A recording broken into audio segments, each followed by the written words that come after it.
Hello, everybody. Welcome back to the channel. I am Akashic, the Ancient of Days, and my brother Reedy, he couldn't make it this week. He had some pressing issues, so it's just going to be me, and I figured I would try something a little different. So today, I'm just going to share just my thoughts on the power of consciousness, why it's so important, and why you should never take it for granted. So the power of consciousness, us humans, we are unique in nature. All other creatures in nature, they abide by certain principles without choice, without free will. They only have one will, and that is the preservation of life. But us humans, we are unique to any other creature, at least that we currently know of. We have the choice to eat for pleasure. We have the choice to have sex for pleasure.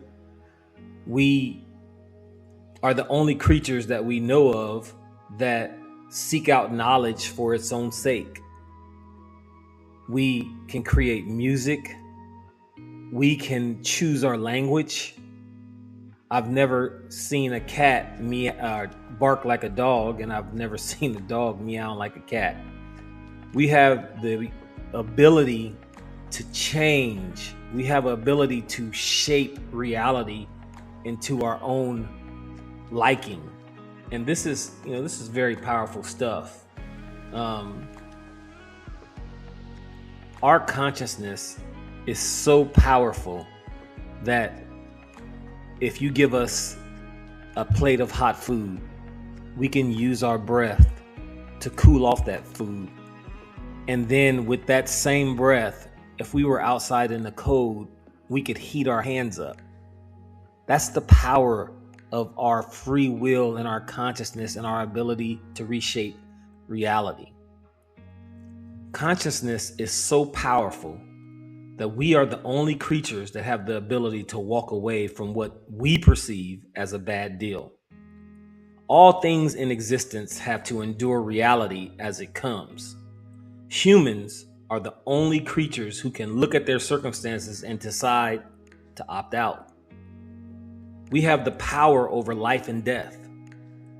No other creature can do this. This is why you should not take consciousness for granted.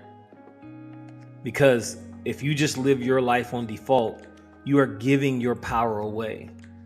God gave us this power, but we've lost sight of it. Let's go back to Adam and Eve in the garden. God told Adam and Eve if they ate of the tree of good and evil, they would surely die. Then the devil comes along, the serpent, which is actually the ego, and he tempted Eve and he said, if you eat of the fruit of the tree, you won't die, but you will be like God, knowing good and evil. So Eve ate, and the ego was born. The devil was unleashed. Now, with the birth of the ego, the human was elevated, and we do know good and evil. So in that regards, the serpent didn't lie. He did not lie. We know good and evil.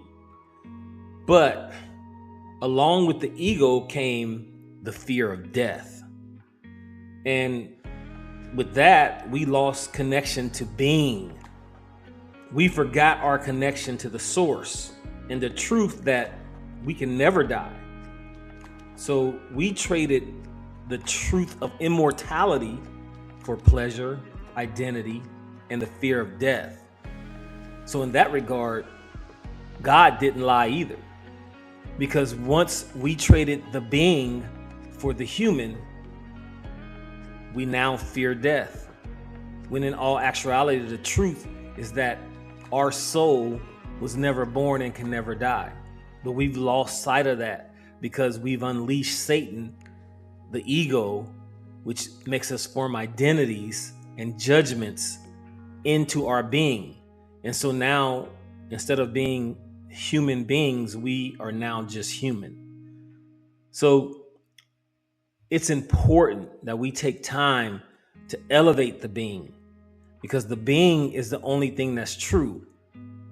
It can never die. It was never born. It will never change. When you go into meditation and you sit still, the mind wants to run because it wants to keep you busy so that you don't connect with being. But when you connect with being, you start to realize that all these things are an illusion. And the truth is that you're just an observer. So I know this is a little different, and I know it's short, and that's fine. And once again, Reedy will be back next week. But I just wanted to drop a couple nuggets on you and get you to thinking. And until we meet again, 1 degree.